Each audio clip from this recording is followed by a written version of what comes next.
We're back with round two of the Sunday Scrum. Susan Riley, Rosemary, Barton, and John Ibbiston are all in Ottawa. Let's turn now to a different look about party versus leader popularity across Canada. Again, drawn together by Eric Grenier of 308.com.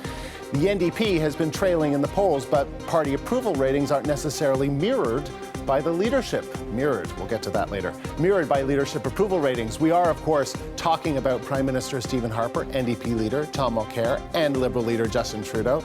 Looking at it by region, check this out. Mulcair's approval ratings are out in front in BC, with Trudeau coming in next. Harper's ratings are best in Alberta, interestingly, with Mulcair in second place there.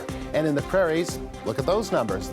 The three leaders are neck to neck, with Harper leading in the prairies. In seat-rich Ontario, Mulcair edges out Trudeau for highest approval rating, while in his home province of Quebec, Mulcair's rating is the highest in the country. And in Atlantic Canada, Harper has a poor approval by far, and it's the only region where Trudeau's approval is out in front of the other men. Looking at it by region, Mulcair's approval rating again out in front in BC. So let's talk about all of that. All right. So we had that on tape, and so I just had to kind of wing that. So I hope that made sense. We couldn't find the sound of my voice. Had to do that live. All right. Rosie knows what I'm talking about.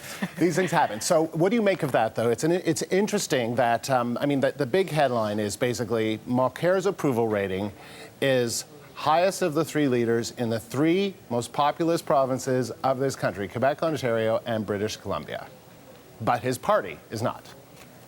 It's a conundrum, isn't it? And it's a conundrum for the NDP.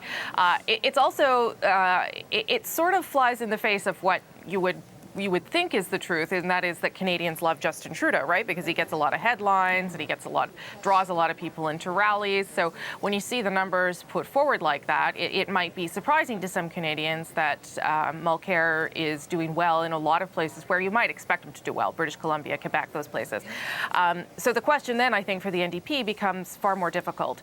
If everyone seems to think your guy makes a good leader, what is the actual problem? And why can you not get Canadians generally on board with what you have to offer? And I think then that is a much harder question to answer, because then it becomes about the things you're talking about, the things that you're offering, and not about the person who's at the front of the party. So probably reassuring for Tom Mulcair, but a bit of a head scratcher for the party. John, what do you make of all this? I think my very first memory as a young child was having my parents explain to me why Tommy Douglas was so popular, but people didn't want to vote for him. He was then leader of the NDP. And David Lewis after that, and Ed Broadbent after that, and Jack Layton after that, until at least the last election. Everyone loves the leader of the NDP. No one wants to vote for the leader of the NDP because the policies of the NDP are not accepted by the vast majority of Canadians. Instead, we vote for the son of a gun who we think is most likely to get us through whatever it is we're going to face in the course of the next 4 years.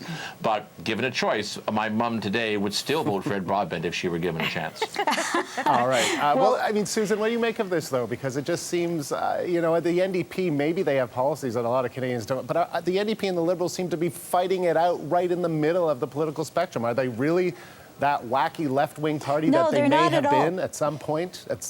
No, but the myths that John so artfully outlines still plague them. I mean, Mr. Mulcair is a man carrying two huge steamer trunks, whereas Justin Trudeau of baggage, whereas Justin Trudeau's going, walking along with a carry-on bag. I mean, it's not fair, it's not right, and I don't think it's going to last. I don't think what John only describes been 60 years. is permanent. Well, I know, but listen to this. It has been 60 years, but look, during my lifetime, I have seen, the rise and the disappearance of the Progressive Conservative Party of Canada, the founding party of our country, right? Gone.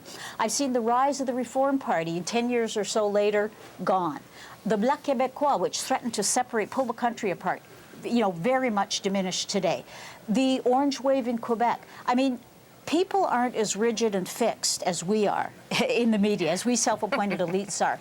And all sorts of surprises are possible. And I think, what this poll reflects is that Mulcair is, I would say, without a doubt, the smartest, definitely compared to Trudeau, smarter, more articulate, and more experienced than Justin Trudeau, and people are getting that. All right, you said reflects. That goes next into my next topic. Mirrors. We're talking mirrors. People in Alberta aren't ready to forget some comments made by their Premier Jim Prentice this week talking about the province's deficit. Prentice says Albertans themselves have to take some responsibility. Have a listen. Well, we all need only look in the mirror, right? It's basically all of us have had the best of everything and have not had to pay for what it costs.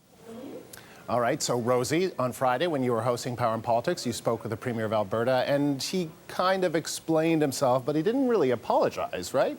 No, he didn't seem to want to do that, even when I offered him the opportunity multiple times. He took responsibility for his comments. That's what he did.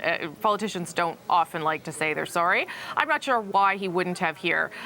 Jim Prentice is a very experienced guy. He doesn't make mistakes of this nature very often, but he clearly put his foot in it a little bit. I get what he was trying to say, right? He was trying to prepare Albertans for the fact that he has a potentially $7 billion hole in his budget. There were some rough times ahead, and Albertans have gotten used to a government that is quite the opposite, that has lots of things to give them, and that's not where they're headed.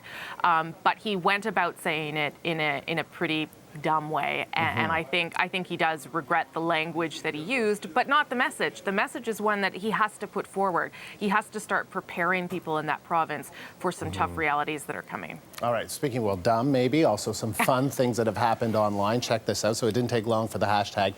Hashtag Prentice blames Albertans to start trending, and of course the jokes like this started to circulate. Do we have a couple of those that we can show?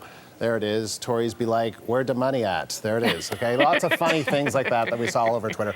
So, John, what do you make of that? What do you make of, not that, but what do you make of what the Premier had to say? I find it surpassingly strange, and always have, that voters in general and commentators in particular lambaste politicians for refusing to speak the truth about the situation as it exists. And then, of course, as soon as any politician does speak the truth about the situation as it exists, we lambaste them for their foolish ways. Jim Prentice is absolutely right. Ralph Klein, when he was Premier of Alberta, used to say that his job was to find out where the parade was going and then get in front of it. And that's what any good politician does. Previous premiers have decided that politicians, the public, wanted schools, they wanted hospitals, they wanted roads, they wanted tax cuts, they wanted no sales tax, and they gave it to them. Now the province is in a bind because the public demanded all of these goodies and wasn't prepared to sacrifice in order to finance them, and they're about to take a serious hit. But God help us if a politician should actually still tell the people, you're to blame for it along with those of us who listen to you, and now we're all going to have to pay the price. Well, we have some images now of a protest taking place in Edmonton where people are bringing their mirrors, so they are having some fun with it. But I do think that here it is. Lots of people have mirrors there. You can see them flashing. Yep, isn't that great? With Jim Prentice there. But, you know, Susan, isn't there some sense, I think, from Albertans that he's abdicating responsibility, that he's not really, you know, people are elected to do the things we ask them to do, but aren't politicians also there to, I don't know, save some money in a reserve fund, maybe implement higher taxes, put in a provincial sales tax? Like, there are things that politicians can do even if they're not popular. Yeah, his problem is that he's in a very awkward position. I agree with John. I think he's absolutely right, and I think the fact that the Heritage Fund, so-called, which was supposed to be for rainy days, and it's raining in Alberta, has been dwindled to 17 billion, I think, now. He's absolutely right, but the problem is he's blaming the party that he now leads. I mean, he's kind of a newcomer, and he's blaming the party he now leads. I don't think this is going to be fatal. I don't think it's going to really hurt him very much at all. And I also noticed, by the way, just en passant, that gasoline is up to $1.03 a litre again here in Ottawa. I'm wondering how deep that hole is and how long it's going to last.